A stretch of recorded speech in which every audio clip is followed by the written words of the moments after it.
What I think you would like for me to do, let me just make some preliminary comments about. I know this is a Stoic oriented group. Is that correct? That's right. Right. Okay. So let me just say that the way I got involved in with Stoicism was that I studied cognitive behavior therapy with Tim Beck, and then I went to New York and studied with Albert Ellis. And these are very different therapies, if you ask me. Although people say they're very similar, and they are, I think that the true pioneer in cognitive behavior therapy is REBT, and then it's different insofar as it's an amalgamation of ancient and modern philosophy. And so, as a consequence, Ellis got me interested in philosophy. And I said, reading philosophers is more interesting than reading psychologists. And so I much prefer to run around to Stoicon and Stoic events and other events. So, for example, there's this podcast, Philosophize This, which is an excellent podcast. The guy's got like 300 different presentations on philosophy, and I started with the first one. It goes through Epicureanism, then into Buddhism, Stoicism, pre-Socratics, you name it, it's there. And so REBT is an amalgamation of ancient and modern philosophy, and I got interested in understanding its roots because I thought I could convey and do REBT better. And so that's how I got into Stoicism. And many people have said, including Albert Ellis, that REBT borrows heavily from Stoicism, and I think it does. And so if you like Stoicism, you'll like REBT. But it's not only borrowing from REBT, from Stoicism. It also borrows somewhat from Epicureanism. It overlaps with some Buddhist ideas. And a couple years back, if you go on my website, rebtdoctor.com, I presented at Stoicon. And the title of that talk was REBT in the words of Epictetus, where I took Epictetus's quotes and then presented some of the core ideas of REBT, saying, again, the same kind of idea that I'm saying today. If you like Stoicism, you'll like REBT because it has certain quality, certain overlap. So some of the basic premise. So what I'm going to do today, since I have more than an hour and I'm really interested in disseminating REBT, and my next patient isn't until noon my time, so I can go over the hour. I'm going to make a presentation on some of the core concepts, and then I'll take some questions. So does that sound like a plan? All right. And the nice thing about REBT is that on one hand, it can be presented in 20 minutes. And then, or a half an hour. And then on the other hand, you could talk about it for hours. So it's simple, but not simplistic. But let me go over some of the basic premises. So one of the premises that is consistent with Stoicism is this idea that, like Epictetus said, events don't determine our emotions, it's our views of them. And what Ellis said was, okay, we construct our emotional response to a large extent. Now, we don't have infinite choice. When bad things happen, we can't be joyful about them happening, but we have a choice in terms of what emotions we construct. We can be disappointed, or we could be despairing. We could be rageful, or we could be annoyed. And so what we're going to do is say, we're going to, as psychotherapists, try to teach people that you can get better at constructing healthy emotional responses in the face of adversity. And the reason you could do that is because you have two competing natural biological tendencies. This is just our nature. One is to think in a healthy, self-helping way. Ellis used to say we're natural problem solvers. And to that extent, we have the capacity to think scientifically. But unfortunately, we have this other propensity, which is to think in a rigid and extreme way, an unhealthy way, a self-defeating way. We're prone to anti-scientific thinking. And these two competing tendencies are within each of us. Now, they're not equally within each of us. So some people are more inclined to be rigid and anti-scientific and extreme in their thinking. And some people may more easily embrace science and flexible thinking and problem-solving thinking. But even those who do it more easily are not only going to do that. And so that everybody has these two tendencies. And what we're trying to do is help people strengthen the one biological tendency we have, which is to think in a constructive way in the face of adversity, solve problems, regardless of how strong that tendency is in any given individual. But the point here is that some people are going to have to work harder at this than others. Life isn't fair. And that some people are more inclined to think in a healthy way, and some people are less inclined to think in a healthy way. But all people are inclined to think in both an unhealthy and healthy way. Adversity is insufficient in and of itself to produce self-defeating emotional and behavioral disturbance, and that there's an important difference. There's a qualitative difference between healthy reactions to adversity and unhealthy reactions. And in a nutshell, healthy reactions are self-helping. They help us change what we can change and allow us to more easily accept what we can't, or are a function of accepting what we can. Whereas unhealthy negative emotions are self-defeating. They tend to feel good in the short run, but they tend to produce problems in the long run. Now, what Ellis was good at was teaching. And he took, I think, some of the basic ideas that somebody like Epictetus would say, people are disturbed not by things, but by their views of them. And then says, all right, how do I teach this idea? Well, let's use the letters A, B, and C. Make A stand for adversity. Let B stand for basic attitudes, and C stand for emotional consequences. And most people are going to say, the uninformed, that adversity makes me angry. My wife makes me angry. My employer makes me angry. The injustice of the world makes me angry. The death makes me fearful.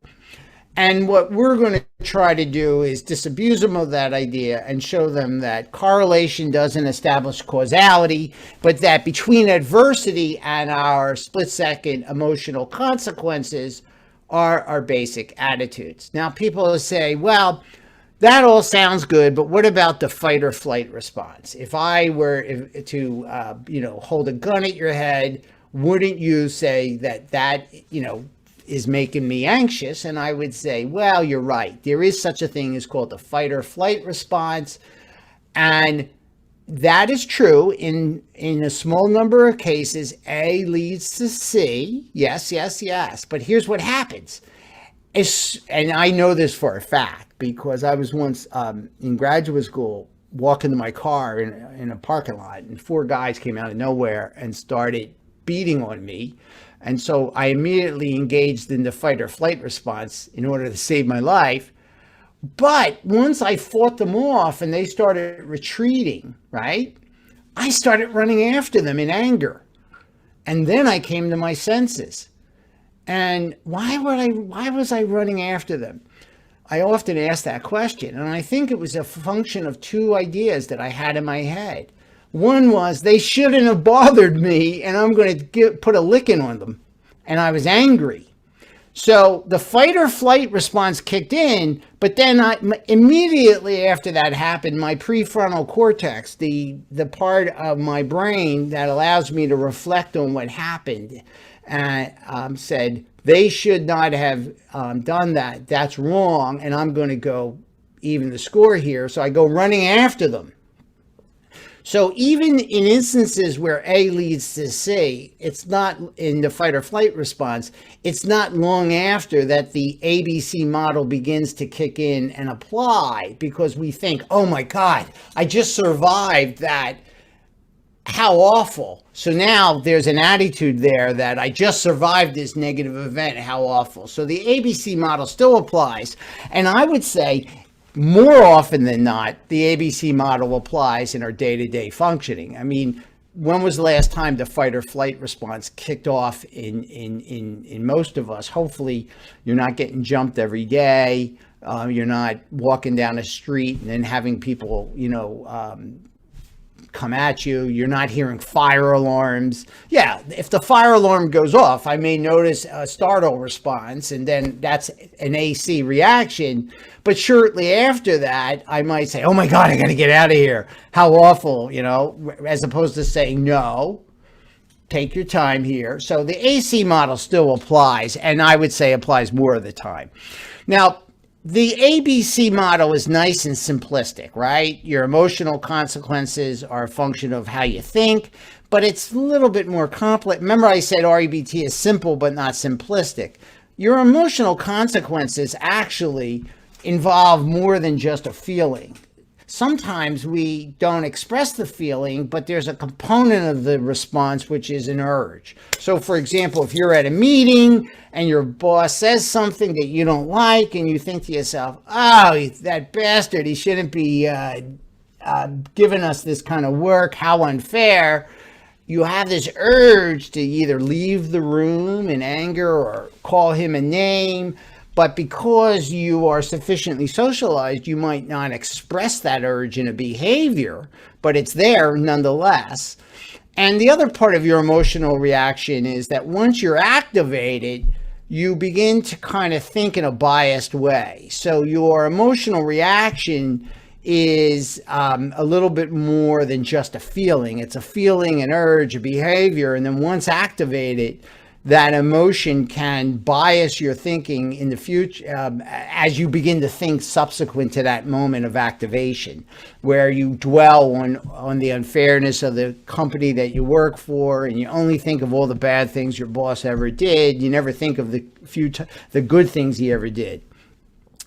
The other thing is, if you go back to the ABC model, people start describing the adversity that they're facing, but buried within that is a critical aspect of the situation. So, for example, if we had as a situational adversity, you're sitting at a meeting with 5 colleagues and your boss is talking and he says something that you then react to, what you want to do is look at the inference that you're making, and we call this the critical inference.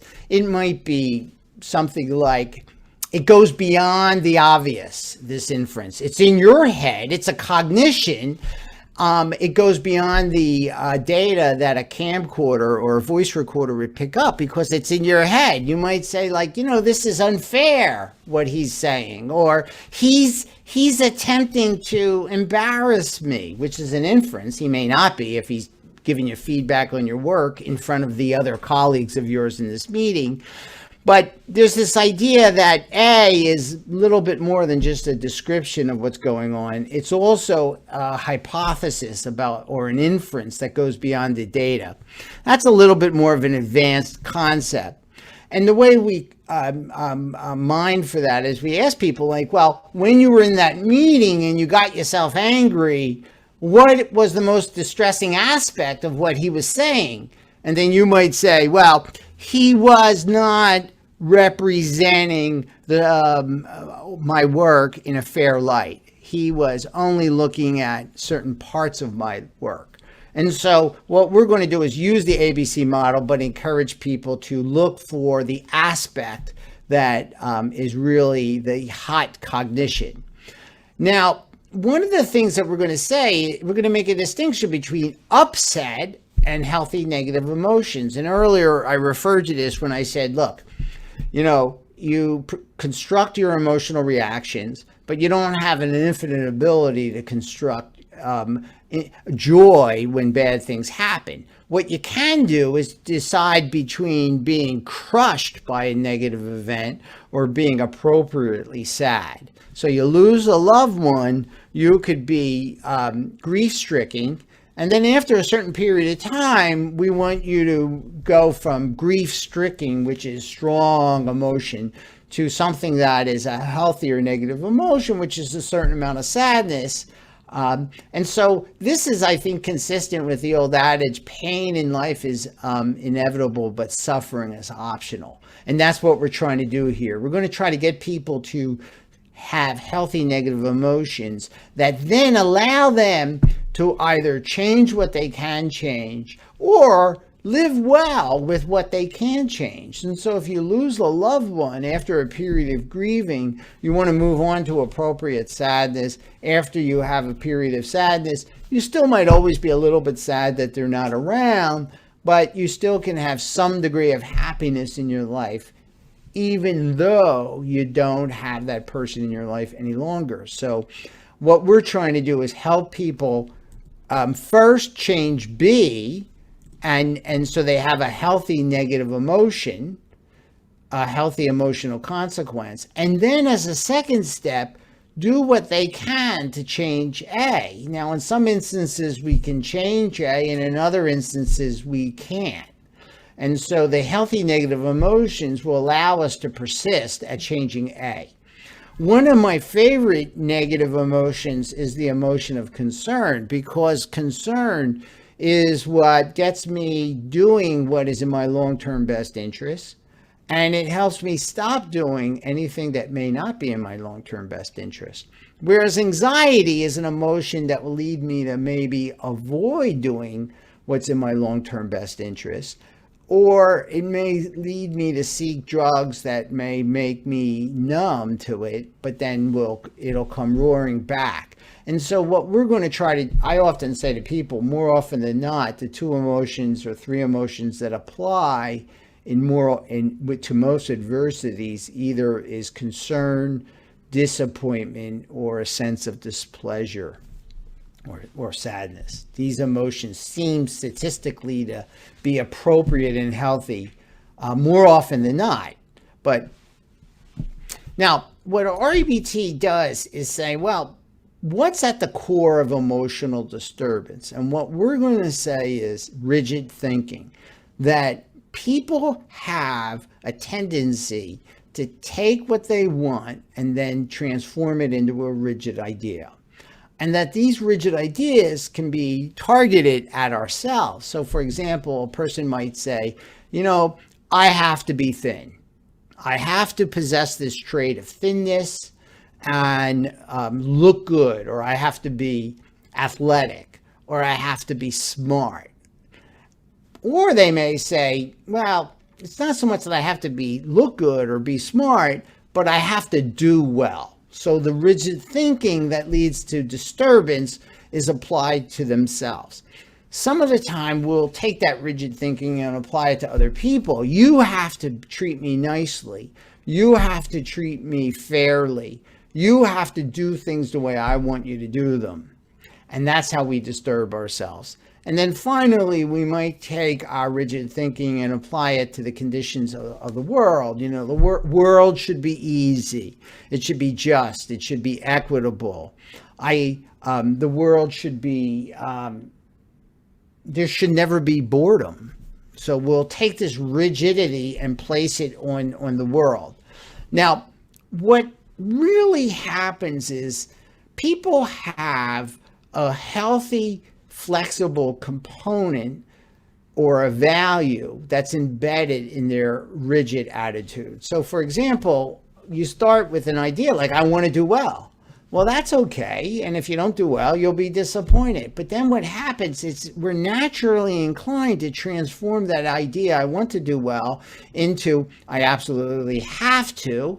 And when we start thinking that we absolutely have to do well, what happens then, we either make ourselves anxious before the performance, or after we've done poorly, we make ourselves depressed or shameful. Again, I might say, I want you to treat me fairly. I want you to treat me equitably. I want you to treat me nicely. And there's no problem there, because when you don't treat me nicely, I will be annoyed or disappointed, or even have a healthy anger, which will enable me to then, in a civil way, say to you, look, I'm going to assert myself with you. There's something I'm not happy about, and I'd like for you to consider changing. But what happens is people go from I want you to treat me nicely to you have to treat me nicely. And then, of course, we live in a world where people won't treat us nicely. And that rigidity then is our Achilles heel that results in unhealthy anger, unhealthy disturbance. And then finally, we might say, like, I want to live in a utopian world where I don't have to do a lot, or it's only so hard, or it's comfortable, or it's easy, or it's warm, or it's not too hot, or whatever your utopia would look like. And that's okay. It's nice to imagine what a utopian world condition would look like. But then we disturb ourselves about the world conditions we do live in, because we then jump to, and I absolutely have to have those conditions. Those conditions must exist. And so here you see that at the core of emotional disturbance lies what we call demandingness or absolutism or rigidity. And Ellis argued that this is what we want to target when we are disturbing ourselves. Notice my language. It's not the language of AC. It's not like you trigger me, I disturb myself about you, or I anger myself, I depress myself, I shame myself when I do poorly, I guilt myself when I misbehave. Now, what we're going to argue in REBT is that from this rigid core are spawned three secondary attitudes. And these attitudes are extreme, and that's what characterizes them. And so, for example, people will have attitudes of unbearability where they go, I can't stand it when people interrupt me, or I can't stand it when they cut the line. Or I can't stand it when people drive recklessly. Or they might say, when I check into a new hotel room and it's not to my liking, that's awful, terrible, the end of the world, and I can't have a good stay because the room wasn't as good as I thought it should be. And then so awfulizing is thinking in an extreme way about how bad something is. Unbearability is thinking in an extreme way when it comes to our ability to tolerate or bear whatever the adversity is. And then the final way we disturb ourselves is through the secondary idea of rating ourselves and then depreciating the total self. We could do this towards ourselves, towards others, or life. So I might say, I'm a bad person. Why? Because I cheated on my taxes, I'm a bad person. What would resonate to some of you? Maybe I'm a bad person because I don't call my mother, or I'm a bad person because I don't keep in touch with my siblings. Or I'm a bad person because at work, I don't cooperate with my colleagues. And so you're rating your behavior at work, and then you're rating yourself in a global sort of way. And we're going to show people in REBT that rather than globally rate yourself, you could rate a part of yourself and what you're doing at work and say, I'm not the most cooperative guy at work. That's a bad part of me, but I'm not globally bad, and it doesn't serve me well to think of myself as globally bad. Same thing with other people. They're not all bad. They may do some bad things. They may drive recklessly and not appreciate that, driving on the highway is a shared environment. And if they drive recklessly, they may be taking my life in their hands because they can involve me in an accident. So that's a bad part of them, their negligence, their tendency to drive recklessly. But the person driving isn't a bad person. It's just he's expressing that bad part. Same thing with life. We could say that, life is totally bad, or we could say life has some bad chapters, and it's a mix of good and bad. And so what we're going to say in REBT, we're going to try to get people to first identify their rigid attitudes that they direct at themselves. I have to do well. You have to treat me nicely, and life has to be the way I want it to be. But we also are going to encourage them to look for any extreme attitudes, like I can't stand it. That's an example of an unbearability attitude. It's awful, meaning it's more than just bad. It's more than 100% bad. It's extremely bad. It's be over the top bad. Or I'm bad, rather than thinking of myself in a more nuanced way, like I did a bad thing, but I'm a person who has aliveness, and I do good and bad things, and I really can't rate the whole. That's invalid. Now, this slide just shows the alternative to rigidity is flexibility. I want you to treat me nicely, but you don't have to. I want the world to be easy, but it doesn't have to be that way. And I want to be tall and handsome, but I don't have to be that way. And then the alternative is attitudes of bearing adversity. Like, it's a real struggle to deal with COVID-19, but it's not unbearable. I can stand the wearing of masks on a regular basis, and I can stand social isolation. I don't like it.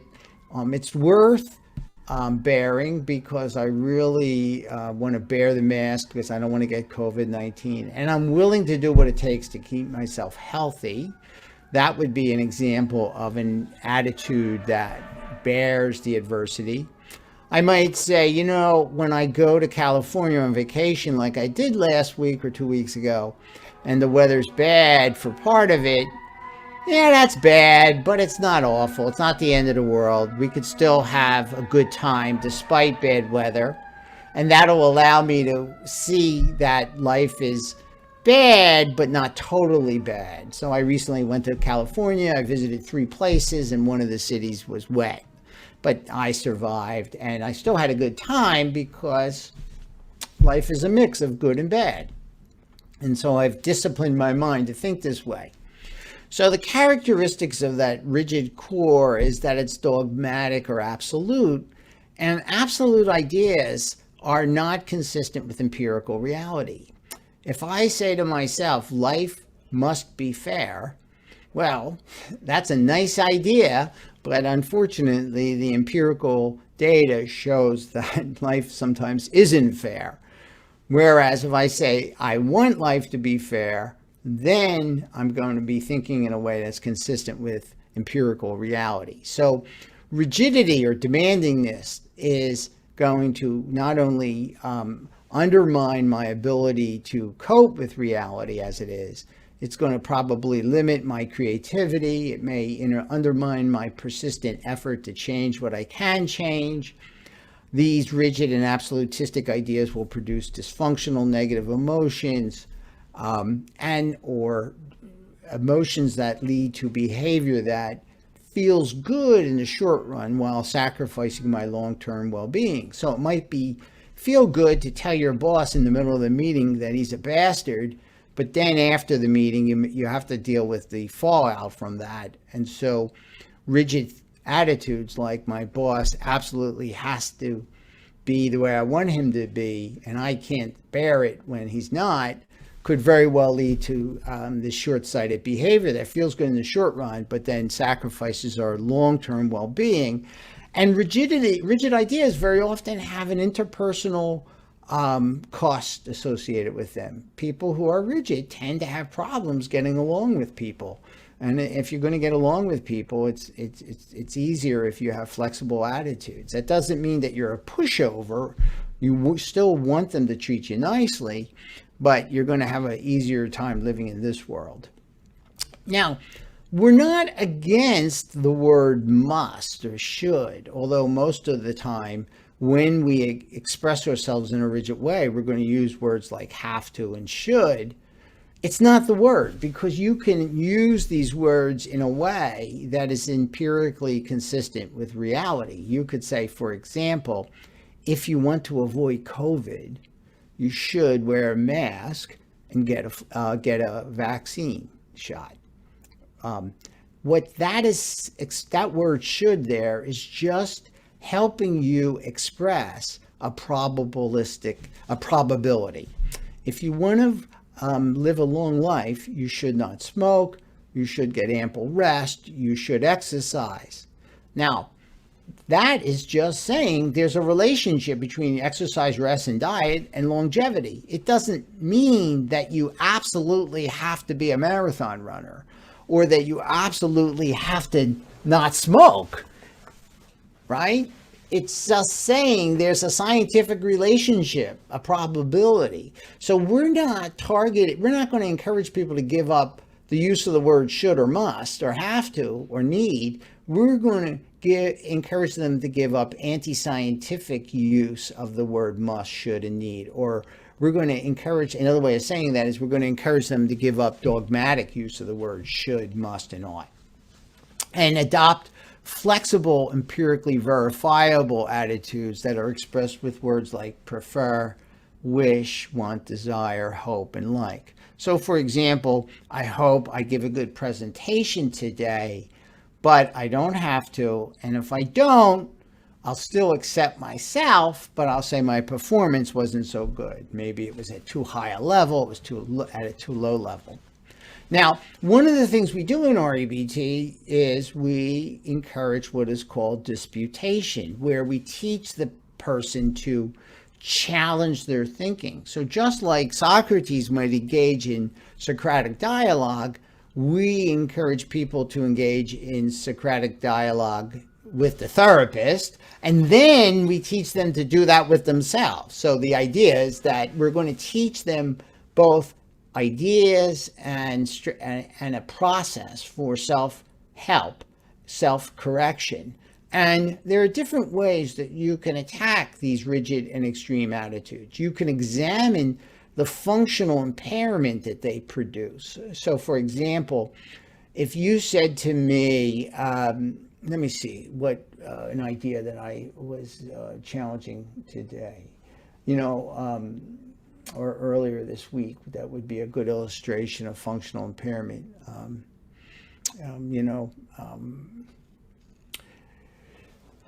I have to progress through my career on the timeline that I want to progress through my career. Well, that attitude may have some functional impairment. It may lead to some functional impairment because it may lead you to spend too much time working, and then you're going to neglect your family. Or if I said, you have to treat me nicely, and when you don't treat me nicely, I'm going to call you out on that. Well, it's okay to assert yourself, but if you say that you have to treat me nicely, and I'm in a meeting and I think I'm being mistreated, I may anger myself, and then I may, in an undiplomatic way, respond to this not nice treatment.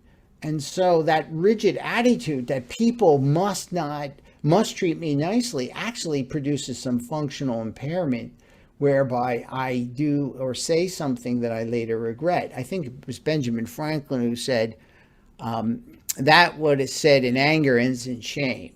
And so the functional impairment of rigid thinking might be expressions of anger that are feel good in the short run. And so we're going to encourage people to examine the functional impact of some of their ideas.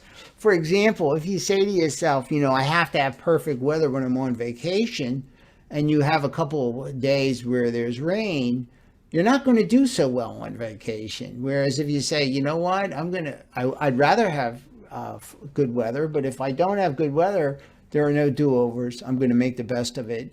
It's unfortunate that the weather isn't good, but I've had plenty of vacations where weather has been good every day of the vacation. So on average, it's sometimes going to not be so good. So it's much more functional for me to go on vacation saying, I'm going to have a good time, even if the weather's not good. Now, another way you can challenge your rigid and extreme attitudes is by examining the empirical evidence. And spoiler alert, absolutistic musts do not have data that can support them. You cannot support the idea that the world must be fair in an absolute sense.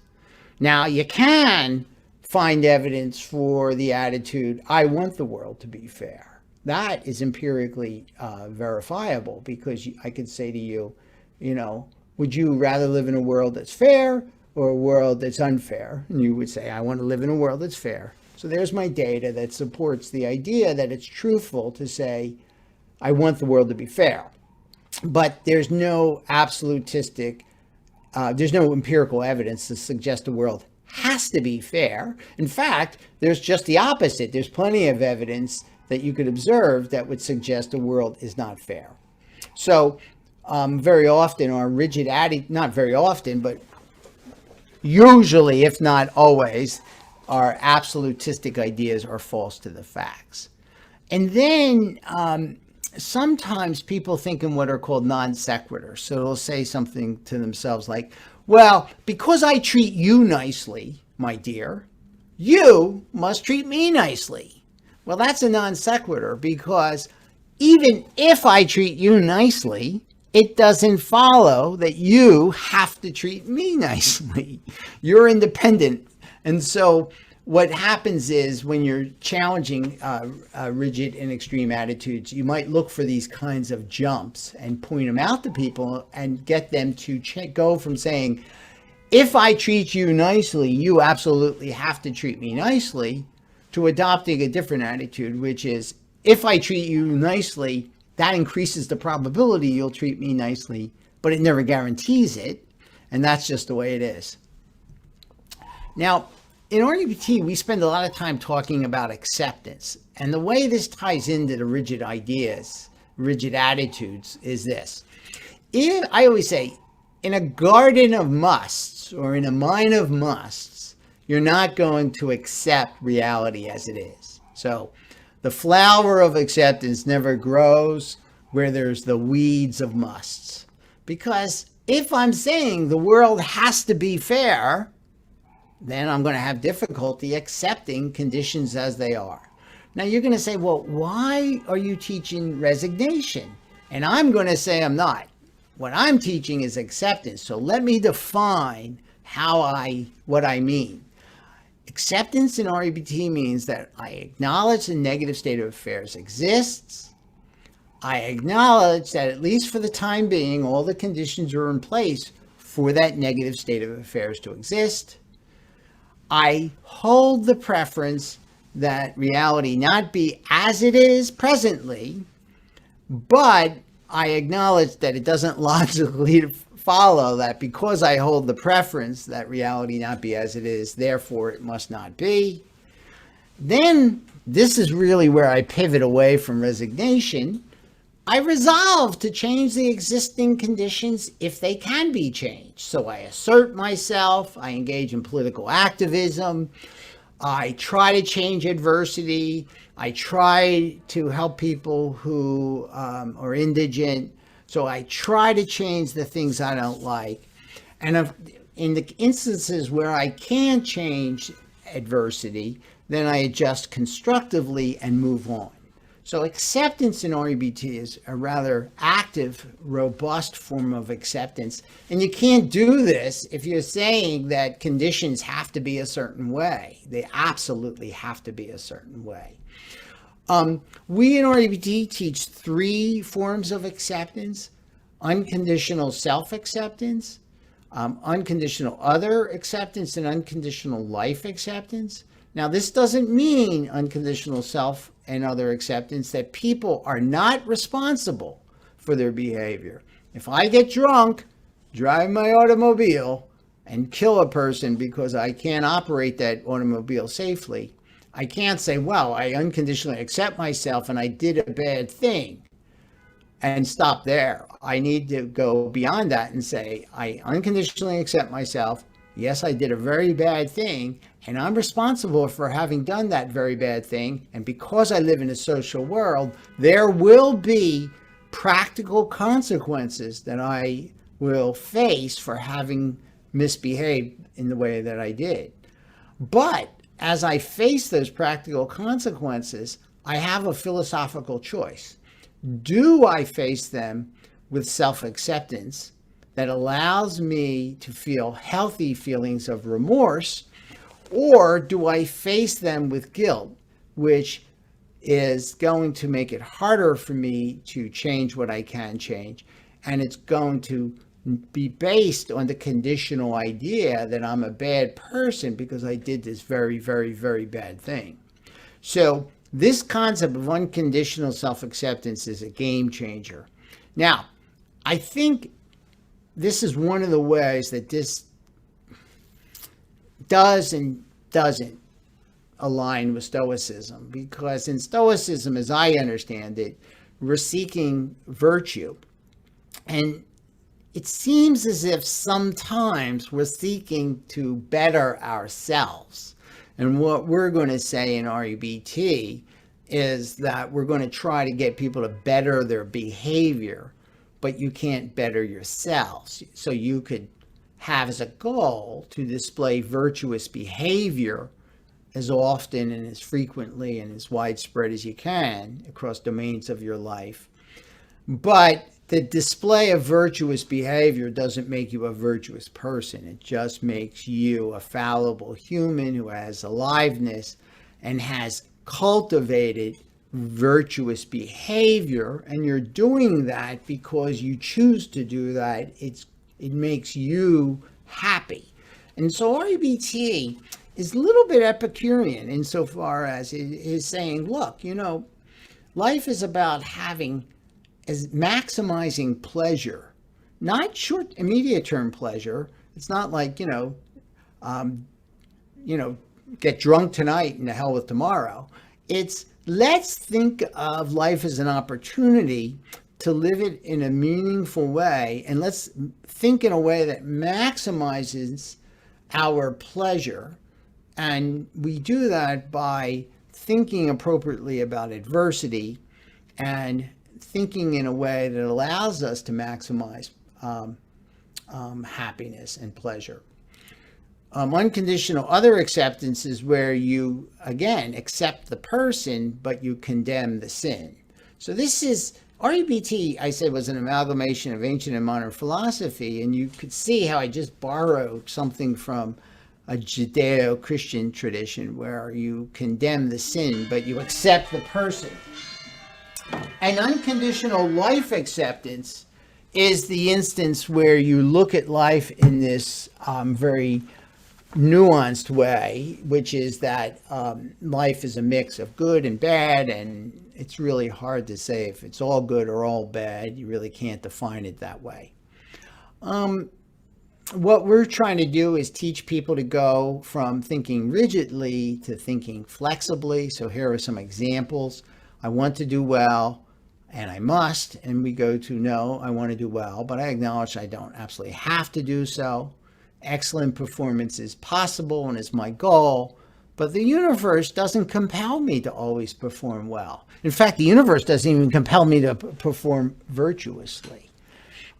There's an element of free will that we have, and we're going to try to help people choose to do what's in their long-term best interest to maximize pleasure.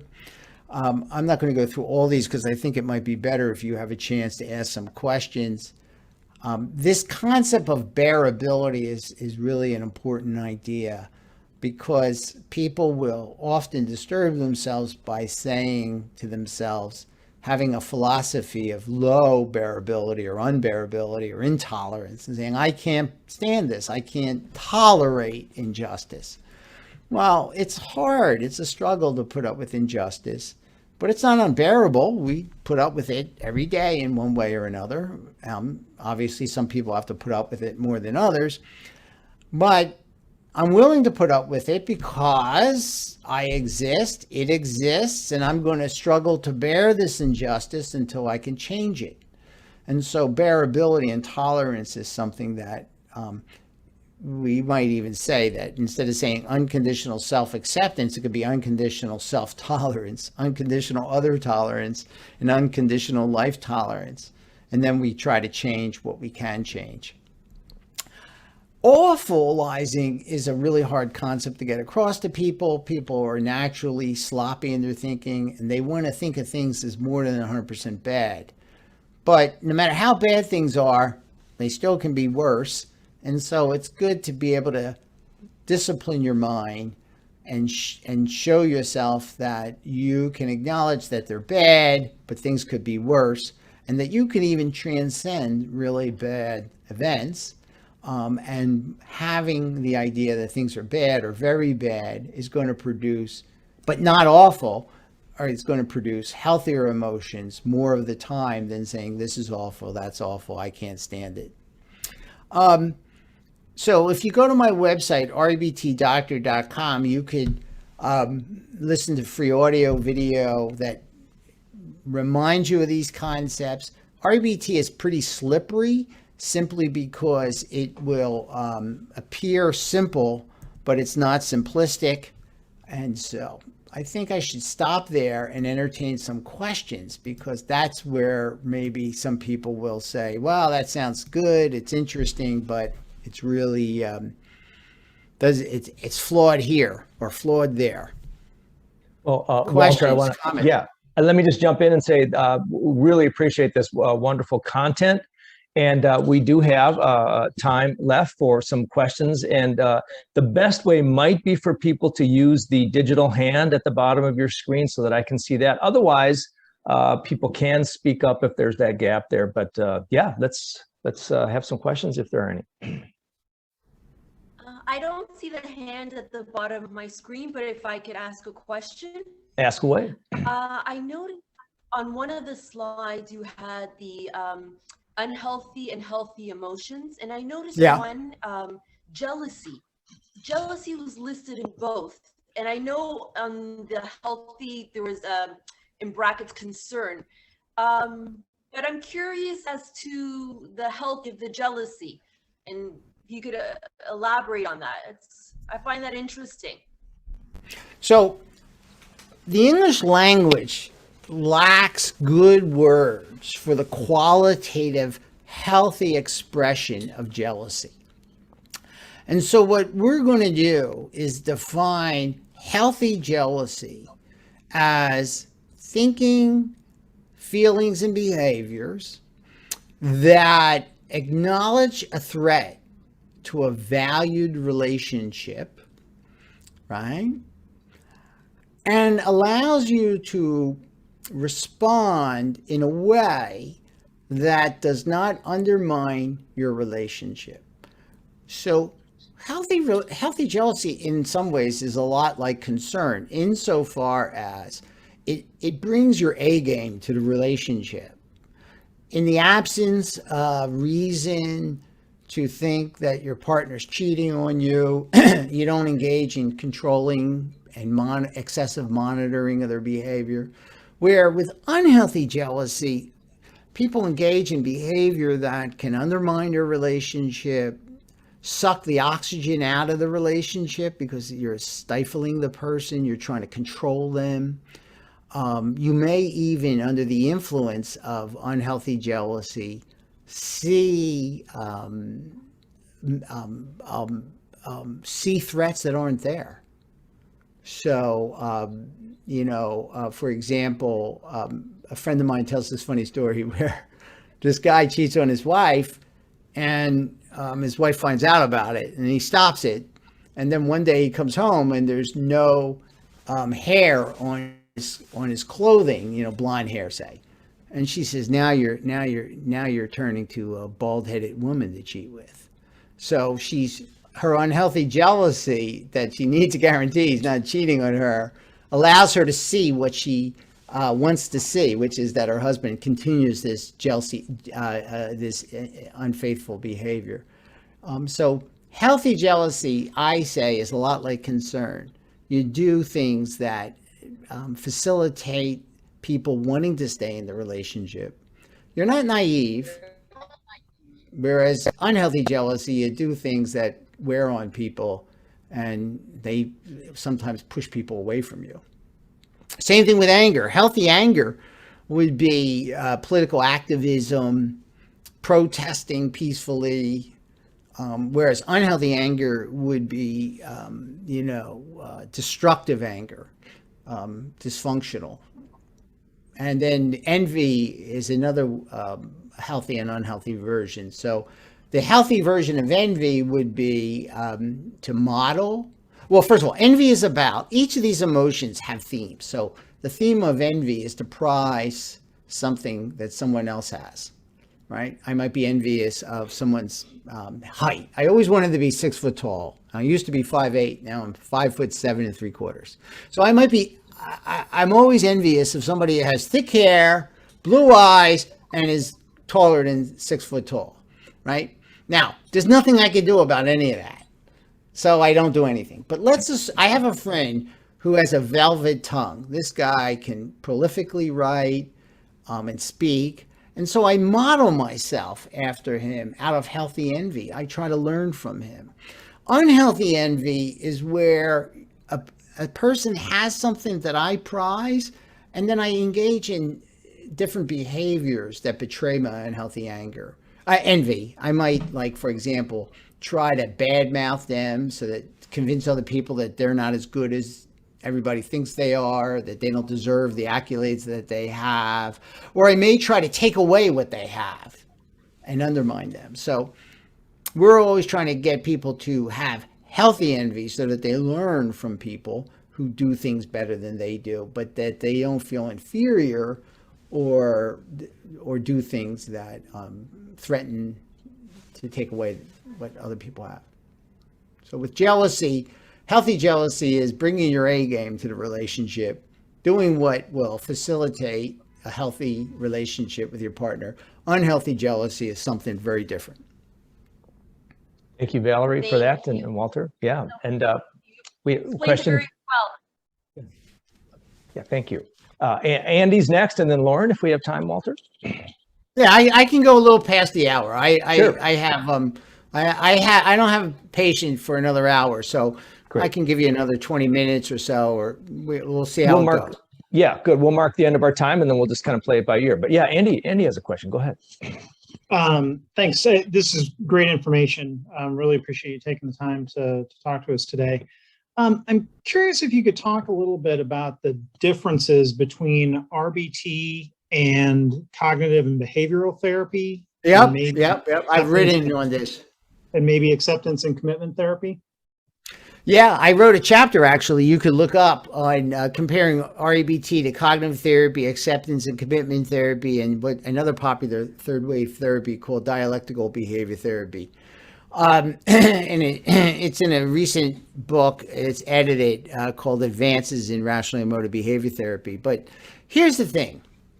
First of all, you need to understand that REBT is a cognitive therapy. And Ellis wishes he once expressed dismay at his choice of labeling his therapy, because we're targeting cognitions. And these cognitions are attitudes. In cognitive therapy, they target inferences or automatic thoughts, which are thoughts or cognitions. So cognition is a general word that can apply to an inference or an automatic thought. It can apply to the word belief. The word attitude or assumption also comes under the umbrella of cognition. So what happened was Ellis started the cognitive revolution in psychotherapy by introducing 12 ideas in an address in 1955 at APA. And then he published this subsequently in 1956. Beck came along later and independently, and also came later on to appreciate the role of cognition. But he emphasized inferences and the importance of changing inferences. So for example, if you go back to the ABC model, A, I said, is an automatic thought, like, you might think I talk too much. That's the adversity. And then at B, I might say, I need his approval. And at C, I then might feel either anxious, that I won't have your approval. So Beck would start with challenging the idea that he thinks I talk too much. That's an attitude. That's an inference. And he would say there might be a distortion there that you need to examine and get data to examine that cognition and see whether or not it's true or false. Well, that's good, but here's the problem with challenging inferences. Not all inferences are false. Sometimes people do think you talk too much. Sometimes really bad things happen, and now you're handcuffed. And so what Ellis did was, from the get-go, go after the deeper level cognition, the attitude that I have to be loved and approved of, and I have to do well. You see, if I think you don't like me, and I have the attitude I want you to like me, but you don't have to, I'm not going to be upset if you don't like me, and there's clear evidence that you don't like me. If I have the attitude if I have the thought you don't like me, and there's evidence that you don't like me, and I have the thought I want him to like me, but he doesn't have to, and if he doesn't, I'll accept myself. Now, if the inference is true that you in fact don't like me and think I talk too much, well, I'll get along in life without you liking me. So Ellis said, inferences really don't activate emotion. It needs to pass through attitudes. And so Beck actually, in the course of his therapeutic and theoretical career, moved closer to Ellis's model. He introduced schema down the road. He introduced intermediary beliefs and silent assumptions, and he came to see that these deeper level cognitions played a role in the activation of emotion. Whereas Ellis from the get-go said, no, it's the deeper level cognitions that we want to target. Now, you asked about the differences. So REBT really places a premium on teaching people not to rate themselves, to unconditionally accept themselves. In cognitive therapy, you're not going to have any of that kind of talk. What you're going to do in cognitive therapy is try to get people to boost their self-esteem. So if I say to you, I have low self-esteem because I can't get a date, you'll say, as a cognitive therapist, well, that might be true, but you know what? You have other aspects that you could look at and incorporate when you make your self-esteem appraisal. So you could look at your athletic ability. You could look at your involvement in the community as an upstanding citizen and say, you know what? Yeah, I'm not so good with getting dates, but I'm okay. Otherwise, I'm still good. And it's based on conditional reasoning. And Ellis said, look, it's hard to teach people unconditional self-acceptance, but philosophically, it's invalid to rate people. So, why is it philosophically invalid to rate people? You asked, I'll deliver. Let me get my I want to get a whiteboard up here, and I did it earlier today. Draw. No? Where? The reason it's philosophically invalid, let me just say it without drawing what I was going to draw because I can't find, is because of a couple reasons. Any definition of self-esteem is arbitrary. You say what makes a person good and esteemable is whether they are good to their mother or they're good to their community. I say what makes a person good is whether they are competent and achieve their goals and make the money they make. Now, we have two definitions of self-esteem. Who's the judge? Who really says, I have the final answer, the gold standard of human value?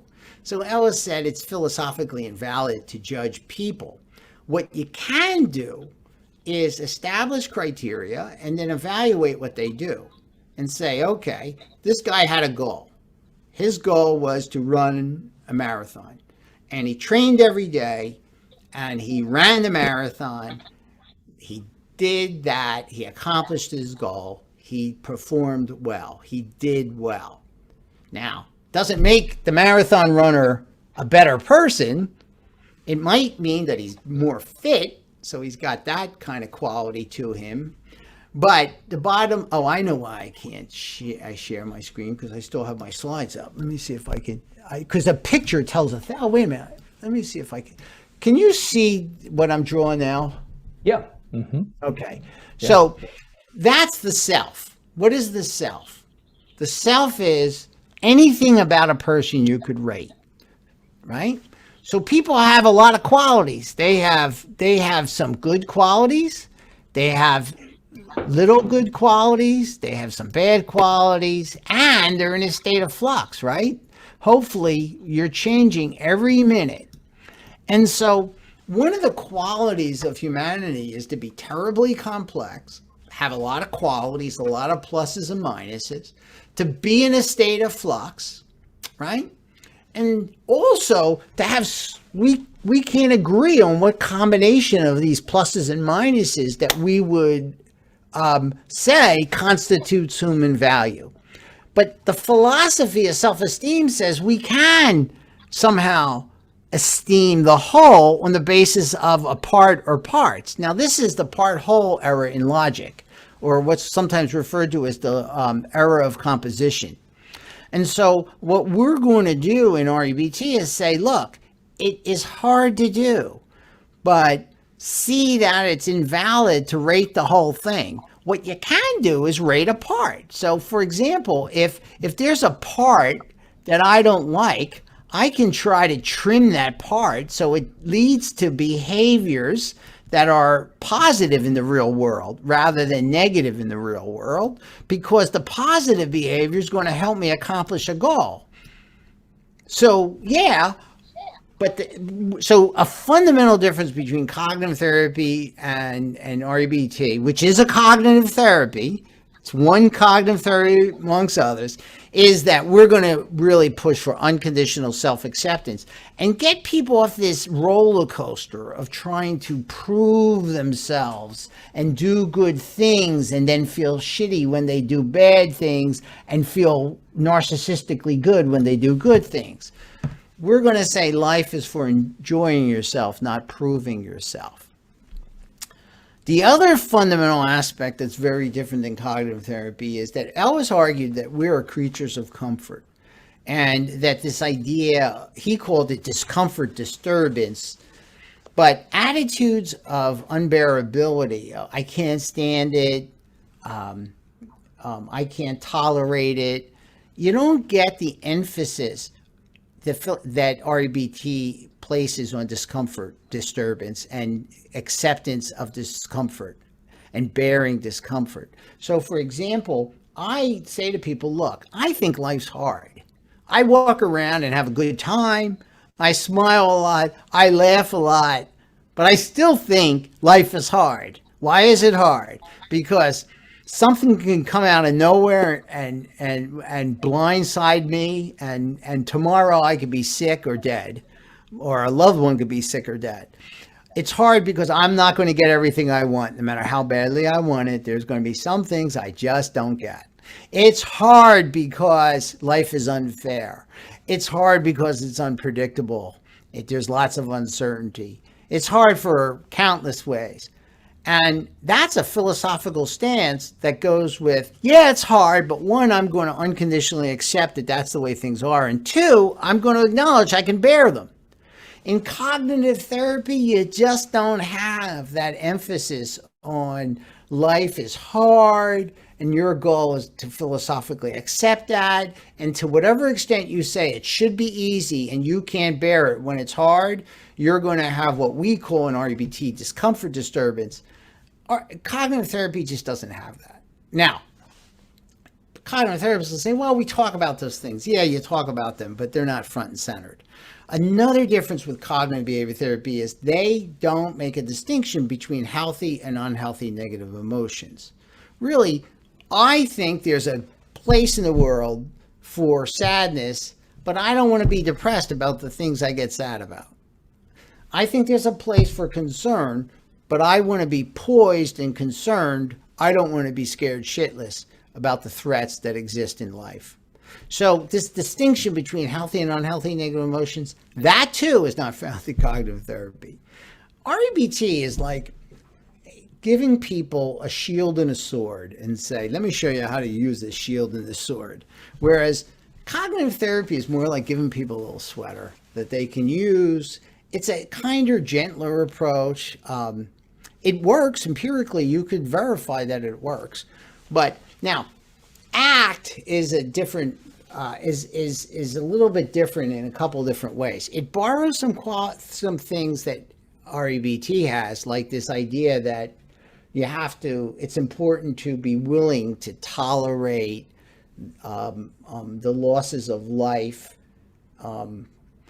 It doesn't place a premium like REBT does on the adoption of healthy attitudes and philosophies.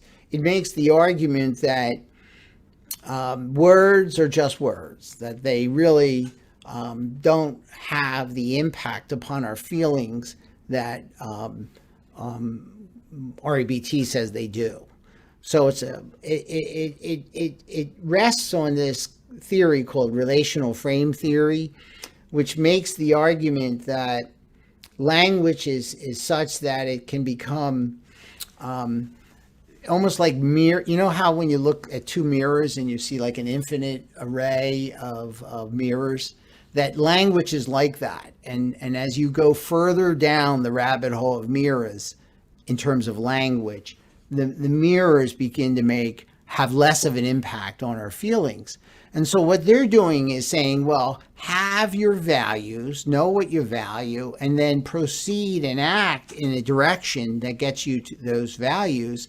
And the hell with cognition. If you go, I'm afraid to do this, well, yeah, you might be afraid, but do it anyway, because it's consistent with your values. Well, that's not antithetical to REBT at all. It's just emphasizing that. And so what happened in the history of psychology psychotherapy is this. People have borrowed bits and pieces of Ellis's work and then built protocols around them, tested them empirically, and called them a therapy. But REBT really, I've stayed with it for 30 some years, simply because it is broad and has all these different components in one way or another. We use different language, but in the end, I think it actually has all the components that all these other therapies have. So for example, if you come into my office and say, let's say a young woman comes in my office or a man and says, I got a lump somewhere, I think it's cancer. Well, I could say to you, let's assume the worst. Let's assume, someday you're going to die. So if it's cancer, let's talk about dying right now.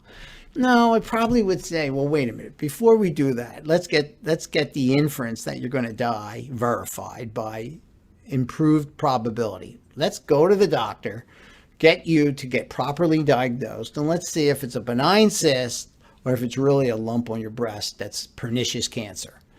And if it's pernicious cancer, we'll deal with death and dying in some future session. But for now, let's not jump to that conclusion. That's a very Beckian intervention. But no REBT therapist that was good would ever say, let's talk about death today because, this might be cancer. We would help you see that it might be a false positive, and let's get you to get some accurate information. And so, just to summate, REBT is a cognitive therapy. Ellis really was the first cognitive therapist. He emphasized the importance of cognition in our emotional reactions and in our behavior. He emphasized different cognitions. He was a psychologist who worked in a private practice and saw people with multiple diagnoses all in the same person, where Beck practiced in an academic setting, and he tried to create a protocol that could be empirically verified. It too emphasized the role of cognition, but it targeted a different cognition, and stylistically, it's different. When you do academic research, you really need to have all your therapists march to the same beat. And so cognitive therapy, I think, is a therapy that allows for less creativity within the therapist. or individuality, because it was developed in a academic setting, and there are these protocols to follow. So there are important differences. REBT is more philosophical, but the most important difference, if you ask me, are these two: emphasizing the unconditional self-acceptance, and emphasizing acceptance that life is hard and it doesn't have to be easy, and you could bear it, and you could still have some degree of happiness. So like Ellis has a book out, How to Cope with Fatal Illness. I don't think too many cognitive therapists are going to write how to cope with fatal illness. It's just not how to stubbornly refuse to be miserable about anything, yes, anything, because of its roots in philosophy. REBT can write a book like that, where cognitive therapy is more a collection of techniques held together by what's called the cognitive conceptualization of the patient. Beck was a physician, and what is the medical tradition? You properly diagnose, and then you provide an individualized treatment. And what else? That every pill that comes out of the bottle, you got a bottle of Prozac, every pill has to have the same amount of medicine. And so I think Beck's approach to life was more along the medical model, where Ellis's was more along a philosophical model. And then finally, REBT uses hypothetical deductive reasoning and tries to falsify its hypotheses, whereas Beck takes more of an inductive reasoning approach. He collects automatic thoughts during the first 10 sessions and then tries to go up the cognition ladder and say, okay, here are the higher order cognition, the deeper level cognitions that I can hypothesize exist based upon all these little cognitions that I've collected, these inferences. And now we could, the other thing is, I think cognitive therapy places more of an emphasis on environmental events, where where Ellis really emphasized this biological predisposition to disturb ourselves, that it's human nature to disturb ourselves. So there are important differences, and I think the differences are more important than the similarities. They both emphasize homework, they both emphasize cognitions, but different ones. They both emphasize an active therapist who helps people, but there's no humor in cognitive therapy, where Ellis would say, if you can get people laughing, you're going to help induce cognitive change. So he was a very funny guy. And if you go on my website, under Dr. Ellis Explains His Theory, there are 2 lectures, one of him explaining the theory seriously and one of him explaining it humorously. And I'd say the humorous one is very funny. Walter, that is an amazing explication of those differences and similarities. I should probably just quickly inject that we are a couple minutes over our official time, so if anybody has to sign off. However, I did have one other hand up. Do you have a couple more minutes to take Lauren's question? Okay, I see a thumbs up. I can bear it. Okay, perfect. Lauren, if you're still with us. As you can see, this is really, I love talking about REBT. I mean, I like making money too, because I need to, but I got 4 or 5 patients scheduled starting at 12. And so to me, this is more than just, this is a good way to have a conversation with some bright people about something I really like and wish to disseminate. Awesome. Lauren. Awesome. Yeah, Lauren has a question. Go ahead, Lauren. I think you're on mute there. So, am I? Okay, now you're okay. Now we hear you. Yep. Can you hear? Yes, we can. You were frozen for a minute there. Yeah. Okay. Is it all good now? Yeah. Yes. Can you hear me now? Yeah, we can hear you. You're kind of Thank you freezing, but you go ahead. Go ahead. Yeah. Lauren, there's a suggestion I have.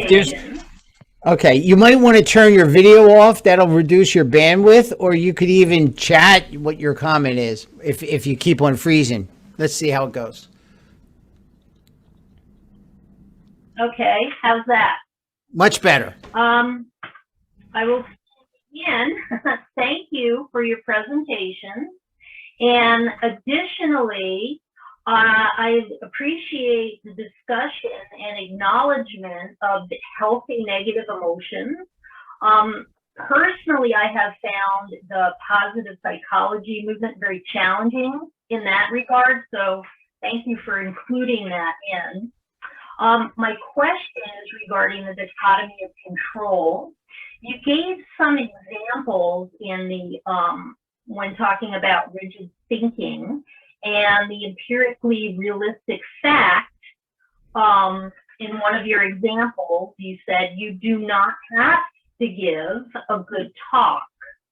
But maybe I missed reference to the dichotomy of control aspect and what you can do to have the best talk that you can. So maybe you can elaborate a bit on how dichotomy of control fits into REBT. Well, that's really good. I'm glad you asked that question because, first of all, let's go back to the ABC model. I think the dichotomy of control is related to that ABC model because you can change B. Largely, you could choose to think how you want to think. You could control your emotional reaction and your behavioral reaction. But there are things you can't control, and they tend to be at A, adversity. So the dichotomy of control is seen right from the outset. In fact, the ABC model could be a modern way of teaching the dichotomy of control, which is there are things you can control, there are things you can't. What is it that you can't control? You can control your attitude, and you can control your emotional and behavioral reactions. You can't control how other people are going to act. Now, that's one way it applies. Regarding good performance, I want to do well, but I don't have to, in my view, is a healthy attitude. Why is it healthy? Because because I want to do well, that's why I practice, that's why I study, that's why I rehearse and read and consult and review on my performance. So when you say I want to do well, but I don't have to, what you're saying is I'm still going to try to do well, but I acknowledge that the universe will allow me to screw up. So, and also with the dichotomy of control, right?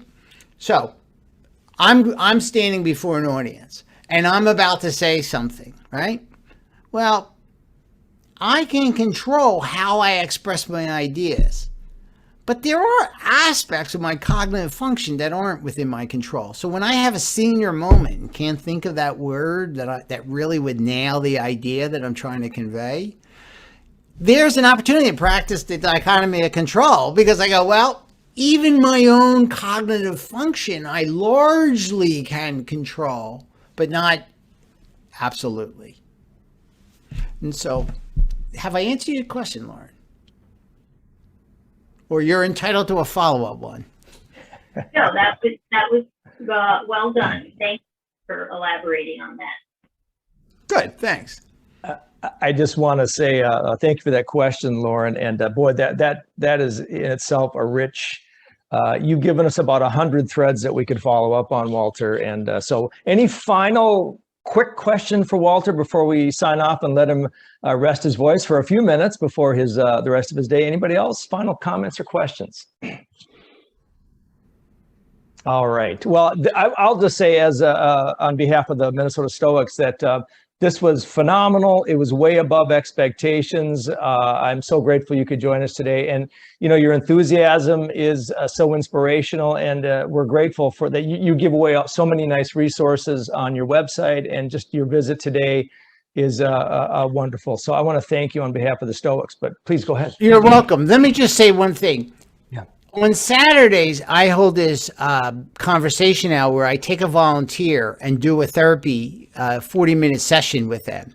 And it's not therapy insofar as I have a different kind of arrangement, agreement. They're not paying me. It's understood that it's not therapy, but it is pretty close to what I do in therapy. And so here's what I'm saying. Seeing this come together might help for you to attend that on Saturday, because when I'm having a dialogue about a real problem with a person, it tends to kind of go from being intellectual understanding to more emotional understanding, or how to get to that. And one thing the Stoics did, and I took this from them, is, the Stoic attitude of like rehearsing for future ills and practicing. I tell people, after our dialogue, I'm going to give you a rational attitude to practice. When you're brushing your teeth in the morning and at night, reflect on that attitude. See in the morning how you might come to use it later in the day, so that later in the day, when you mess up, you could say, okay, I'm prepared for having screwed up. I'm a fallible human. I acted poorly. I'm going to say I'm sorry. I'm going to try to learn what led me to act poorly, and then I'm going to go on. And then when I'm brushing my teeth, so I'll be ready in the morning, I'm preparing for messing up, or I'm preparing for somebody to treat me badly. In the morning, I'm brushing my teeth saying, all right, later today, like Marcus would say, I'm going to encounter people who are going to try to undermine me. I wish they wouldn't do that, but it doesn't mean they don't have to. The universe permits such behavior, and I'm going to accept them unconditionally, but I'm going to try to foil their plot to undermine my goals. And so I'm going to be ready. Later in the day, when it happens, I'm going to go like a good Stoic. I've prepared for this. Here. And then at the end of the day, I'm going to go like Seneca. All right, let me take an inventory here. How well did I implement this idea that people don't have to treat me the way I want to be treated, or I don't have to perform perfectly well? How could I implement it better? So this idea of disciplining your mind,